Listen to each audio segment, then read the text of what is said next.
पहला पाठ रूत 2 वचन 1 से 3, वचन 8 से 11, रूत 4 वचन 13 से 17। अपने पति की तरफ से नोमी के बोअज नामक एक संबंधी था।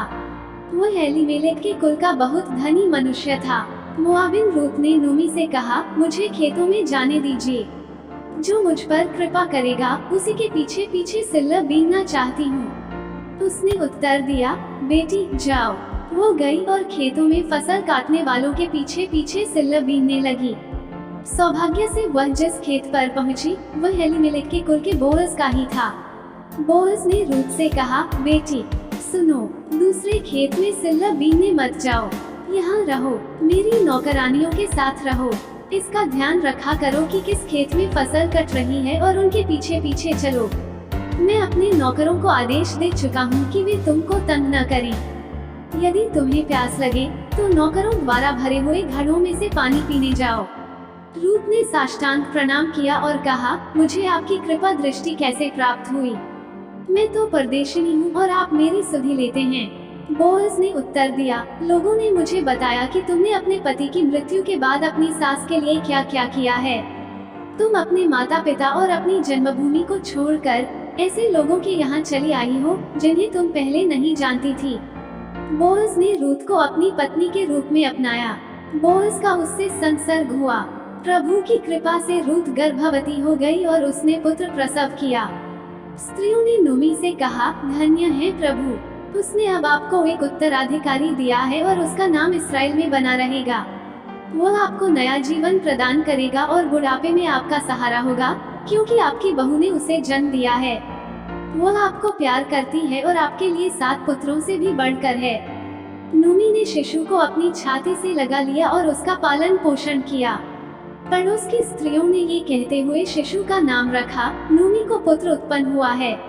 उन्होंने उसका नाम ओबेद रखा, वही दाऊद के पिता यिशै का पिता है। सुसमाचार संत मत्ती 23 वचन 1 से 12। उस समय ईसा ने जनसमूह तथा अपने शिष्यों से कहा, शास्त्री और फरीसी मूसा की गद्दी पर बैठे हैं, इसलिए वे तुम लोगों से जो कुछ कहें वो करते और मानते रहो, परंतु उनके कर्मों का अनुसरण न करो, क्योंकि वे कहते तो हैं पर करते नहीं। वे बहुत से भारी बोझ बांधकर लोगों के कंधों पर लाद देते हैं, परंतु स्वर्ण उंगली से भी उन्हें उठाना नहीं चाहते। वे हर काम लोगों का ध्यान आकर्षित करने के लिए करते हैं। वे अपने तावीज चढ़े और अपने कपड़ों के झब्बे लंबे कर देते हैं। भोजों में प्रमुख स्थानों पर और सभागृहों में प्रथम आसनों पर विराजमान होना, बाजारों में प्रणाम प्रणाम सुनना और जनता द्वारा गुरुवर कहलाना, ये सब उन्हें बहुत पसंद है। तुम लोग गुरुवर कहलाना स्वीकार न करो, क्योंकि एक ही गुरु है और तुम सबके सब भाई हो। पृथ्वी पर किसी को अपना पिता न कहो, क्योंकि तुम्हारा एक ही पिता है जो स्वर्ग में है। आचार्य कहलाना भी स्वीकार न करो, क्योंकि तुम्हारा एक ही आचार्य है, अर्थात मसीह। जो तुम लोगों में से सबसे बड़ा है वह तुम्हारा सेवक बने। जो अपने को बड़ा मानता है वह छोटा बनाया जाएगा, और जो अपने को छोटा मानता है वह बड़ा बनाया जाएगा।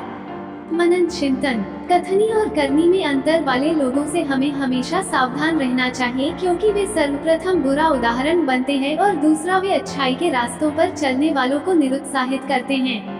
प्रभु यीशु के समय में फरीसी और शास्त्रियों में कथनी और करनी में अंतर था, क्योंकि वे धर्म के अधिकारी के रूप में थे। इसलिए प्रभु यीशु लोगों से एवं अपने शिष्यों से कहते हैं कि जो कुछ वे कहें उसे मानते और करते जाओ, परंतु उनके कार्यों का अनुसरण मत करो। हम सब जो कोई अधिकारी के रूप में हो, चाहे माता पिता के रूप में या शिक्षक के रूप में या धार्मिक अगुवा के रूप में या राजनीतिक नेता, हम सभी का अपनी कथनी और करनी में एक समान होना चाहिए, जिससे जो हम शिक्षा दे उसे हम अपने जीवन में भी लागू करें। आमीन।